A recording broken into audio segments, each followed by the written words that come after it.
em Efésios, capítulo 4, versículo 17. Diz assim, ó: Isto, portanto, digo e no Senhor testifico, que não mais andeis como andam os gentios, na vaidade dos seus próprios pensamentos. Então olha onde ele vai situar todos os problemas aqui.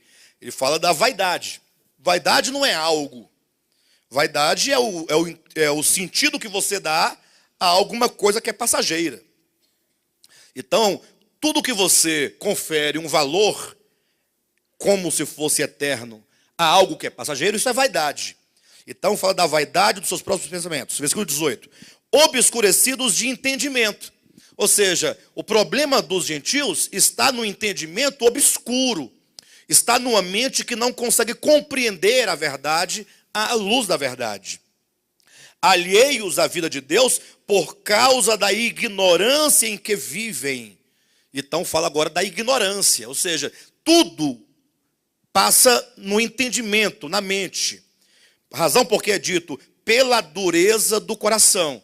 Dureza de coração aqui, ou seja, é uma condição de um coração que agora é insensível à verdade, é insensível a Deus. Versículo 19. Os quais, tendo se tornado insensíveis, se entregaram à dissolução, para com avidez cometerem toda sorte de impureza.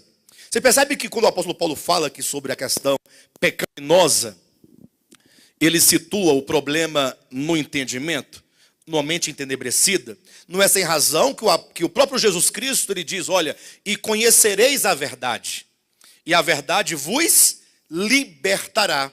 Em outras palavras, quando é que o homem é liberto? Somente quando ele conhece a verdade. A verdade, ela tem um poder de libertar o homem de tudo aquilo que o amarra, que o mantém cativo, que o aprisiona. E o que aprisiona o homem? Se a verdade liberta, o que aprisiona? O engano. E o que é o engano senão a ilusão? Portanto, o pecado não pode ser um fruto, não pode ser uma árvore, não pode ser uma mera prática de alguma coisa, senão a ilusão de querer ser o que não é.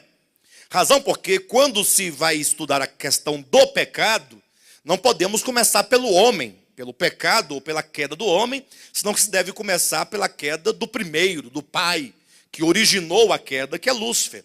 Aí eu pergunto, qual foi o pecado de Lúcifer? Se nós formos estudar a Escritura, qual foi o pecado que ele cometeu? Nós vamos perceber que não há nenhum pecado desses que nós entendemos que poderia ser pecado.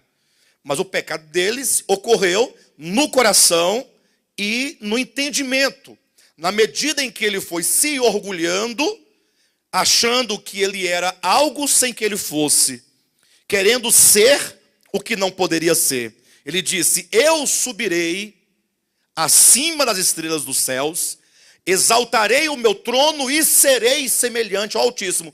Esta é uma mente que agora, por não compreender a verdade, ou por estar iludida e iludindo-se a si mesma, agora ela começa a formar uma maneira de pensar, uma maneira de perceber, uma maneira de ler o mundo, que vai fazer com que esse ser proceda de acordo com o seu entendimento.